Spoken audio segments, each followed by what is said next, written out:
तो straight line में जो आपका पहला टॉपिक है, जो हम लोग आज बात करने वाले हैं, distance between two points. Distance between two points. हालांकि ये आप टेंथ में पढ़ चुके हो, फिर भी एक बार डिस्कस कर लेते हैं। जैसे मान लो कभी भी किसी भी कोऑर्डिनेट ज्योमेट्री में अगर मान लेते हैं हम लोग ये ए पॉइंट ले लिया और ये बी पॉइंट ले लिया, तो ये x1 और ये y1 है, और अगर मान लो ये x2 और y2 है, तो इन दोनों के बीच के डिस्टेंस का फार्मूला क्या होता है? Root over x1 minus x2 का whole square plus y1 minus y2 का होल स्क्वायर। या इसी को आप ऐसे भी लिख सकते हो, कोई दिक्कत नहीं है, x2 माइनस x1 का whole square plus y2 minus y1 का होल स्क्वायर। या इसी को आप ऐसे भी लिख सकते हो, x1 डिफरेंस x2 का whole square plus y1 difference y2 का होल स्क्वायर। मतलब दोनों का डिफरेंस निकाल लो और उसके बाद आप इसको सॉल्व कर लो, आपका वैल्यू निकल के आ जाएगा। ठीक है। अब जैसे मान लो इसी से रिलेटेड अगर मैं एक आध क्वेश्चन देता हूँ, जस्ट सपोज मान लो ए का कोऑर्डिनेट -2, 3 है, -2, 3, और बी का कोऑर्डिनेट मान लेते हैं -4, -7 है। तो दोनों के बीच का डिस्टेंस आपको फाइंड आउट करना है। ठीक है। नेक्स्ट हमारा आता है, नेक्स्ट टॉपिक आता है, ये इजी था, कोई दिक्कत नहीं था। इसके बाद हमारा आता है डिवीज़न का। नेक्स्ट हमारा टॉपिक होता है डिवीज़न का, इंटरनल डिवीज़न या सेक्शन फार्मूला जिसको हम लोग बोलते हैं, सेक्शन फार्मूला। ये भी आपका टेंथ में था। सेक्शन फार्मूला क्या होता है? देखिए, जैसे मान लो हम इसको ए मान लिए, इसको बी मान लिए। ए का कोऑर्डिनेट जस्ट सपोज मान लो x1 y1 ले लिया, बी का कोऑर्डिनेट x2 y2 ले लिया। ठीक है। सेक्शन फार्मूला में दो टाइप का डिवीज़न होता है, एक जिसको हम लोग बोलते हैं इंटरनल डिवीज़न, इंटरनल डिवीज़न, और दूसरा जिसको हम लोग बोलते हैं एक्सटर्नल डिवीज़न, एक्सटर्नल डिवीज़न। ठीक है। बी को हमने x2 y2 ले लिया। तो अगर मान लिया जस्ट सपोज मान लो हमने ये p का वैल्यू, ये p हमने कोई पॉइंट ले लिया इस लाइन पे, और इसका कोऑर्डिनेट हमको फाइंड आउट करना है, जिसको हमने मान लिया कैपिटल X और कैपिटल Y मान लिया। और ए बी का जो वैल्यू होगा उसका रेशियो m और n के रेशियो में दिया हुआ है। मतलब ए पी का जो वैल्यू है मान लेते हैं वो है m, और पी बी का जो वैल्यू होगा वो मान लेते हैं n है। तो इस केस में अगर हमको x का कोऑर्डिनेट फाइंड आउट करना है, वो भी कैपिटल X का, तो कैपिटल X क्या होगा? m into x2 plus m into x2 plus n into x1। n वाला इधर मल्टीप्लाई होगा, m वाला इधर मल्टीप्लाई होगा, ऐसे n x1 divided by m plus n होता है। और capital Y is equal to क्या होगा? my2 plus ny1 divided by m plus n। ठीक है। ये हमारा वैल्यू आएगा किसका? इसका कोऑर्डिनेट आता है। इसको हम लोग क्या बोलते हैं? Internal division. इसमें एक सब केस आता है, क्या आता है? If m is equal to n, तो जब m is equal to n हो जाता है तो जो p होगा, then p will be midpoint, p will be midpoint. तो उस केस में क्या होगा? ये m और n इक्वल हो जाएगा, तो यहाँ से जो x का कोऑर्डिनेट आएगा, m और n कॉमन ले लोगे तो आपका वैल्यू आएगा x1 plus x2 divided by 2 आएगा, और y का जो वैल्यू आएगा वो y1 plus y2 divided by 2 आएगा। ठीक है।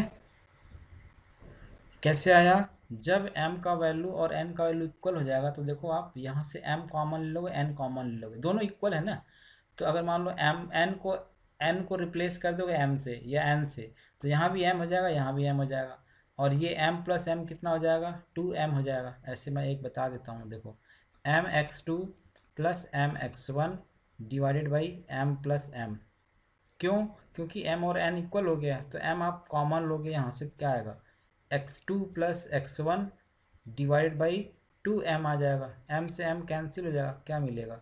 x2 plus x1 divide by 2 आएगा। क्लियर है। तो ये मिड पॉइंट का फार्मूला होता है, ये आप इस तरीके से लिखोगे, कई बार आपका मिड पॉइंट का फार्मूला दिया जाता है। अब ये सवाल, ये तो हमने इंटरनल डिवीजन के लिए बताया। सवाल ये उठता है, अभी आपके सिलेबस में ये इसी का दिया हुआ है, एक्सटर्नल डिवीजन क्या होता है। ठीक है, एक्सटर्नल डिवीजन के लिए जैसे मान लेते हैं, जब भी हम लोग इंटरनल डिवीजन की बात करते हैं, जैसे मान लो हमने एक लाइन ड्रॉ किया, ये लाइन, तो ये ए बी है, तो इसी को किस पार्ट में डिवाइड कर रहे हैं, मान लेते हैं ये हमारा पी वाला पॉइंट है, तो ये वाला पार्ट मान लो एम हो गया और ये एन हो गया, तो ये हमारा इंटरनल डिवीजन कहलाता है। यानी इसी लाइन के को कितने पार्ट में ब्रेक कर रहे हो या किस किस पार्ट में ब्रेक कर रहे हो, ये आप इसी लाइन से डिसाइड करते हो। एक्सटर्नल डिवीजन में एक्चुअली क्या होता है, बस आपको समझना है एक्सटर्नल डिवीजन में, कि एक्सटर्नल डिवीजन में क्या होता है, एक लाइन मान लो हमने ए बी डाल दिया, ठीक, और दूसरा लाइन हमने क्या कर दिया, सी डी बना दिया, इसी लाइन के अबाउट मान लो हमने सी डी बना दिया, ऐसे ए बी और सी डी करके ऐसे, या मान लेते हैं ये यहाँ से ना बना करके, आप फिर बोलोगे कि सर यहाँ से कैसे, यहाँ से मान लो हमने बना दिया ऐसे ए से ही, ठीक। तो ये वाला लाइन, ये दूसरा लाइन है, मान लो इस लाइन को हमने सी डी बोल दिया, हालांकि ये ए और सी वाला पॉइंट सेम ही कहलाएगा। तो इस केस में ये वाला लाइन इस लाइन को किस रेशियो में डिवाइड कर रहा है, ये आपसे बताना रहता है, ये आपसे पूछा जाएगा। ठीक है, मतलब हमने क्या किया, इस लाइन को उठा करके इसी पे रख दूंगा और फिर उसके बाद इससे कंपेयर कर रहा हूँ। बेसिकली मैं कोऑर्डिनेट ए और बी ही ले रहा हूँ, लेकिन सी डी लाइन को किससे कंपेयर कर रहा हूँ, ए बी से कंपेयर कर रहा हूँ, यानी किसी एक्सटर्नल लाइन से कंपेयर कर रहा हूँ।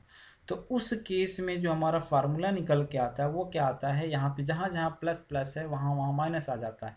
अगर मान लो इस पॉइंट का कोऑर्डिनेट कैपिटल एक्स और कैपिटल वाई है और ए का कोऑर्डिनेट x1 y1 है, ए या सी बोलो जो भी है, बी मान लो x2 y2 है, तो उस केस में जो हमारा वैल्यू आएगा कैपिटल एक्स का वैल्यू, अगर रेशियो इसका m, इस वाले लाइन का मान लो m है, बड़े वाले लाइन का, सॉरी छोटे वाले लाइन का, सी डी का मान लेते हैं m है और छोटे वाले का n है, तो आप क्या बोलोगे, m x2 minus n x1 divided by m minus n।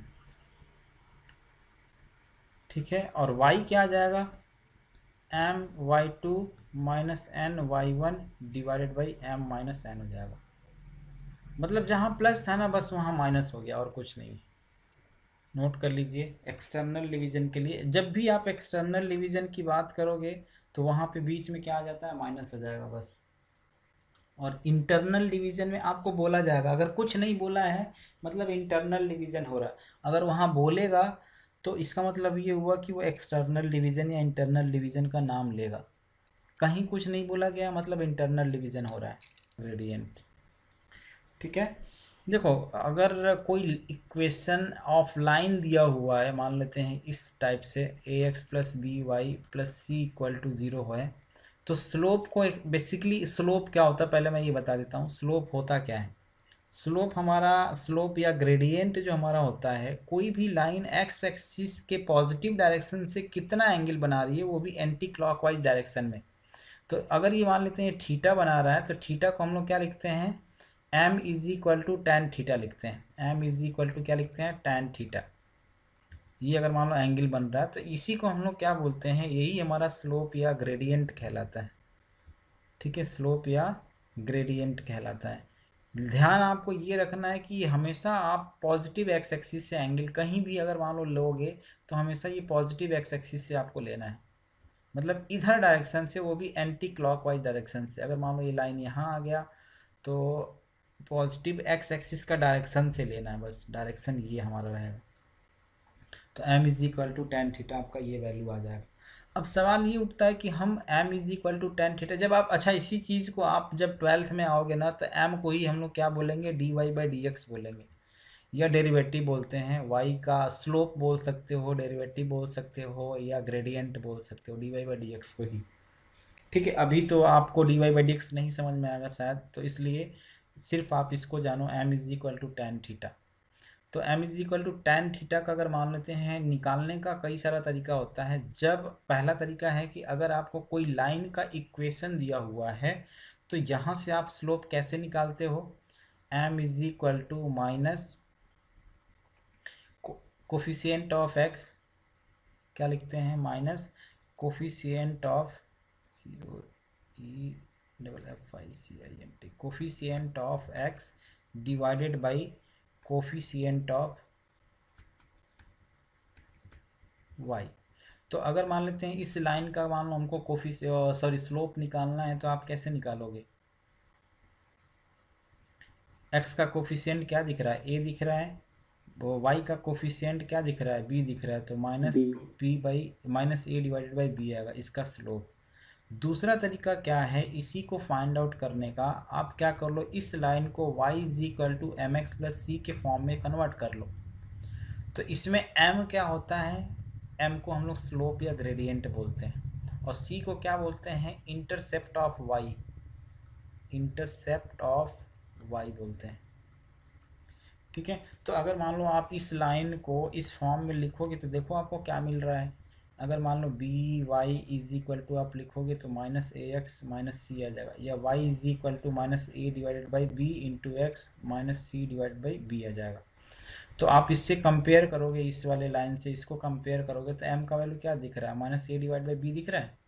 तो इसी तरीके से आप इस लाइन का स्लोप फाइंड आउट कर सकते हैं। ये शॉर्टकट मेथड होता है अगर आप किसी भी लाइन को इस फॉर्म में लिखे हुए हो तो। जैसे मान लो एग्जाम्पल के तौर पे मैं आपसे एक क्वेश्चन दूँ, 2x माइनस 3y प्लस 4 मान लो इक्वल टू 0 लिखा हुआ है, तो आप अगर मान लो इस लाइन का स्लोप निकालना चाहते हो तो क्या करोगे, m is equal to minus coefficient of x क्या है 2, कोफिशिएंट ऑफ y क्या है -3, रख दिया निकल गया 2/3 आ जाएगा। या आप क्या करो, y is equal to m x plus c के फॉर्म में इसको क्या कर लो, कन्वर्ट करो, और उसके बाद देख लो कि x का कोफिशिएंट क्या आ रहा है, वही आएगा। बस आपको इस फॉर्म में लिखने आना चाहिए। अगर इस तरीके से आप लिखोगे तो देखो क्या आएगा, 3y is equal to 2x plus 4 हो जाएगा, या y is equal to 2/3x plus 4/3 हो जाएगा। तो यहाँ से आप कंपेयर कर लो, m का वैल्यू क्या दिख रहा है, 2/3 दिख रहा है। क्लियर है? Yes sir, yes sir. तो इसको आप नोट कर लीजिए, ये पहला तरीका है किसी भी लाइन का, अगर लाइन का इक्वेशन दिया हुआ है तो स्लोप वहाँ से कैसे फाइंड आउट करते हैं, ये हमने आपको बताया। अब अगले टॉपिक में हम लोग ये देखेंगे कि अगर कोऑर्डिनेट दिया हुआ हो तो हम लोग स्लोप कैसे फाइंड आउट करते हैं।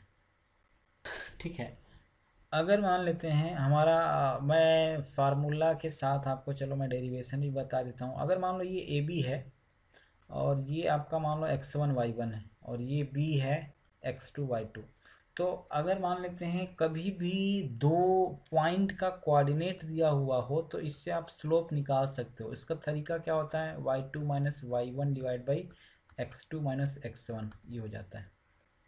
ये हमारा स्लोप का फार्मूला होता है। ये कैसे आता है, चलो इसके बारे में बताता हूँ। आता कहाँ से है, कहाँ से हम लोग फाइंड आउट करते हैं। मान लिया हमने एक एक्स एक्सिस ड्रॉ किया और ये वाई एक्सिस ड्रॉ किया, ये एक्स एक्सिस है, ये वाई एक्सिस है। ठीक, मान लेते हैं कोई एक लाइन है, ऐसे ही मान लिया हमने। ठीक, ये ए है, ये ए है, बी है, इस पॉइंट का कोऑर्डिनेट मान लो हमने x2 y2 ले लिया, और ए का कोऑर्डिनेट मान लो x1 y1 ले लिया। एक मिनट थोड़ा बड़ा बनाता हूँ। ये ए है x1 y1 और ये b है x2 y2।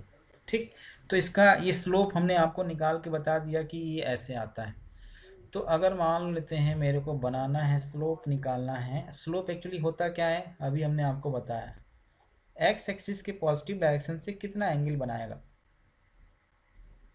ठीक है, वही तो होता है स्लोप। मतलब हमको ये निकालना है, ये कितना एंगल बनाएगा। एक्स एक्सिस के पैरेलल लाइन ड्रॉ किया हूँ, ये वाला लाइन हमारा एक्स एक्सिस के पैरेलल लाइन है। ठीक है, ए बी। अगर मैं आपसे पूछूं कि इस पॉइंट का मतलब ये वाला डिस्टेंस कितना होगा, तो आप क्या बताओगे, ये वाला डिस्टेंस। अगर ए का कोऑर्डिनेट x1 y1 है तो इसका लेंथ कितना होगा, x1 होगा ना, और ये वाला लेंथ कितना होगा, y1 होगा। इसी हिसाब से ये वाला लेंथ कितना होगा, x2 होगा। उसी हिसाब से ये पूरा लेंथ कितना होगा, y2 होगा कि नहीं होगा, बताइए। तो ये वाला ट्रायंगल को मान लो ये ए बी, और इस ट्रायंगल को मैं अलग बना लेता हूँ। ए बी सी ट्रायंगल को मैंने क्या किया, यहाँ ले लेता हूँ। ताकि आपको दिखे अच्छे से। मेरा छोटा बन गया, कोई दिक्कत नहीं है। तो मान लिया हमने ये ए लाइन है, ये बी लाइन है और ये सी है। तो ये बताइए बी सी का अगर मेरे को लेंथ निकालना हुआ, ये y1 है तो ये भी y1 होगा, ये y1 है तो ये भी y1 होगा। अगर मेरे को बी सी का लेंथ निकालना हुआ तो मैं क्या निकालूंगा, y2 माइनस y1 करूँगा, पूरे में से y1 माइनस कर दूंगा तो ये मिल जाएगा मेरे को, ये y2 माइनस y1 हो जाएगा। ठीक। और अगर मान लें ए सी का लेंथ निकालना है तो ये पूरा हमारा यहाँ से लेकर के यहाँ तक x2 है, यहाँ से लेकर के यहाँ तक x2 है, और इसमें से x1 माइनस कर दोगे तो हमको कितना मिलेगा, AC मिलेगा। मतलब हमने क्या कर दिया, ये x2 माइनस x1 ले लिया। अब बताओ हमने m का वैल्यू क्या बोला था, tan थीटा भी बोला था क्या? तो tan yes theta sir. Is equal to क्या होगा, होता है यहाँ पे बताइए, परपेंडिकुलर डिवाइड बाई बेस होता है, y2 minus yes sir. y1 divide by x2 minus x1।